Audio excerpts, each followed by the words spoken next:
Assalamualaikum warahmatullahi wabarakatuh. Kali ini akan membahas materi sistem koordinat kartesius. Apa sih sistem koordinat kartesius? Sistem koordinat kartesius adalah suatu sistem untuk menentukan posisi suatu titik atau benda atau unsur geometri menggunakan satu atau dua atau lebih bilangan dan memiliki sumbu yang tetap. Diagram kartesius terbagi menjadi dua buah sumbu, yaitu yang horizontal, sumbu X bisa disebut absis, yang vertikal disebut sumbu Y atau ordinat. Sumbu X dan sumbu Y memotong tegak lurus di titik yang disebut titik 0 dan terbagi menjadi 4 bagian, yaitu disebut kuadran, yaitu kuadran 1, kuadran 2, kuadran 3, kuadran 4. Selanjutnya posisi titik terhadap sumbu X dan sumbu Y. Ada sebuah gambar bidang kartesius. Ada sebuah titik A, B, C, D, E, F, G, dan H. Kita simak bareng-bareng. Kita buat garis vertikal dari titik A ke sumbu X. Jadi titik A berjarak 6 satuan dari sumbu X. Kemudian dibuat garis horizontal dari titik A ke sumbu Y. Jadi berjarak 3 satuan dari sumbu Y. Selanjutnya titik B, kita buat garis yang sama, yaitu garis vertikal ke sumbu X. Titik B berjarak 4 satuan dari sumbu X. Kemudian dibuat garis horizontal. Berjarak 4 satuan dari sumbu Y. Nah, sekali lagi, sekarang titik C, kita buat garis vertikal dari titik C ke sumbu X. Jadi titik C berjarak 3 satuan dari sumbu X. Kemudian juga buat garis horizontal dari titik C ke sumbu Y. Nah, jadinya berjarak 4 satuan dari sumbu Y. Selanjutnya, menentukan titik koordinat. Nah, ada sebuah bidang kartesius terdiri dari titik A, B, C, dan D. Nah, titik A 6 satuan di sebelah kanan Y. Jadi kamu ngitungnya dari titik O atau titik pusat koordinat, kemudian ke kanan sampai titik A. Nah, kamu hitung itu ada 6 satuan. Kemudian ke atas itu ada 4 satuan. Nah, jadi titik A itu 6,4. Ayo tentukan koordinat titik B, C, dan D. Gimana, masih bingung apa tidak? Titik B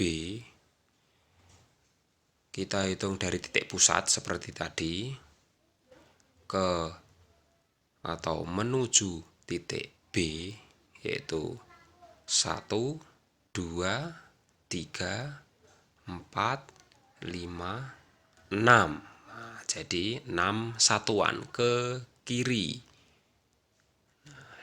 di sebelah kiri Y. Kemudian kamu hitung ke atas 5 satuan di sebelah atas X. Jadi titik B negatif 6,5. Selanjutnya titik C. Dengan cara yang sama, kamu hitung dari titik pusat 0 atau 0,0. Kamu hitung berarti ada 1, 2, 3, 4, 5, 6, 7 satuan. Nah, jadinya 7 satuan di sebelah kiri Y. Kemudian ke bawah 1 satuan. Nah, jadi ke kiri dan ke bawah jadinya titik C negatif 7, negatif 1. Sekali lagi titik D. Kita hitung dari pusat titik 0,0 ya. 1, 2, 3 ke arah kanan. Nah, berarti 3 satuan di sebelah kanan Y. Dan menuju ke D berarti 4 satuan di bawah X. Nah, jadi 3 satuan ke kanan, terus 4 satuan ke bawah, jadinya titik D 3, negatif 4. Jadi diingat-ingat, jika ke kanan Y itu nilainya positif. Jika di sebelah kiri Y itu nilainya negatif. Dan sebaliknya, sumbu X jika di bawah X atau di bawah sumbu X itu nilainya negatif. Jika di atas sumbu X itu nilainya positif. Nah, selanjutnya posisi titik pada koordinat kartesius. Nah, ada titik A, B, C, D seperti gambar tadi ya. Titik A 6,4. 6 itu sebagai koordinat X. Maaf kurang jelas, itu koordinat X ya. Terus 4 sebagai koordinat Y. Nah, maaf kurang jelas juga koordinat Y. Di sebelah kanan atas di gambar bidang kartesius itu merupakan kuadran 1, yaitu kuadran 1 koordinat X akan selalu nilainya positif, dan begitu juga Y juga nilainya positif. Berarti diingat-ingat, di kuadran 1 itu nilai koordinat X itu positif dan koordinat Y itu positif. Selanjutnya di kuadran 2, koordinat X akan selalu bernilai negatif dan koordinat Y akan selalu bernilai positif. Berarti X-nya negatif, koordinat Y-nya positif, itu di kuadran 2. Selanjutnya di kuadran 3.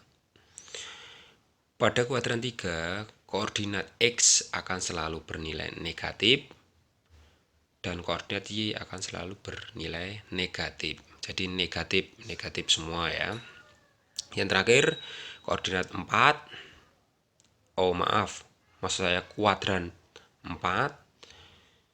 Koordinat X-nya bernilai positif dan koordinat Y-nya bernilai negatif. Nah, ada 4 kuadran ya. Kuadran 1 itu positif-positif, kuadran 2 itu negatif positif, kuadran 3 itu negatif-negatif, kuadran 4 positif negatif. Nah, selanjutnya coba perhatikan kembali koordinat kartesius di bawah ini. Amati kedudukan titik-titik pada tiap kuadran koordinat kartesius berikut ini.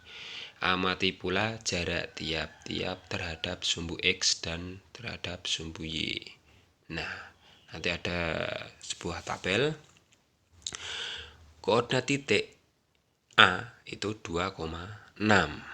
Nah, keterangannya itu titik A berjarak 2 satuan dari sumbu Y dan berjarak 6 satuan dari sumbu X. Nah, karena 2,6 koordinatnya, jadi dia berada di kuadran 1. Titik B 3,0. Nah, 3,0 ya. Titik B berjarak 3 satuan dari sumbu Y dan berjarak 0 satuan dari sumbu X. Karena dia tepat, titiknya tepat di sumbu X yang sebelah kanan ya, jadi dia berada di kuadran 1 dan 4. Selanjutnya titik C negatif 2,3. Titik C berjarak 2 satuan dari sumbu Y dan berjarak 3 satuan dari sumbu X. Nah, karena C itu titik koordinatnya negatif 2,3. Nah, tadi ingat-ingat ya, syaratnya di kuadran 3 tadi kan negatif, koordinat X-nya negatif, Y-nya positif. Berarti titik C itu di kuadran 3. Selanjutnya titik D 0,4. Titik D berjarak 0 satuan dari sumbu Y dan berjarak 4 satuan dari sumbu X. Nah, karena titik D letaknya tepat di sumbu Y yang atas, berarti dia memiliki 2 kuadran, yaitu kuadran 1 dan 2. Yang selanjutnya titik E yaitu negatif 5,0. Titik E berjarak 5 satuan dari sumbu Y dan berjarak 0 satuan dari sumbu X. Seperti tadi, titik E itu letaknya tepat di sumbu X yang sebelah kiri atau yang sebelah kiri yang nilainya negatif. Jadinya dia memiliki 2 kuadran, yaitu di kuadran 2 dan kuadran 3. Yang selanjutnya titik F negatif 5, negatif 3. Titik F berjarak 5 satuan dari sumbu Y dan berjarak 3 satuan dari sumbu X. Nah, jadi titik F berada di kuadran 3. Yang terakhir G atau titik G, titik koordinatnya 5, negatif 4. Jadi titik G berjarak 5 satuan dari sumbu Y dan berjarak 4 satuan dari sumbu X. Jadi dia berada di kuadran 4. Sampai untuk pertemuan hari ini sampai ini dulu. Saya ucapkan terima kasih. Wassalamualaikum warahmatullahi wabarakatuh.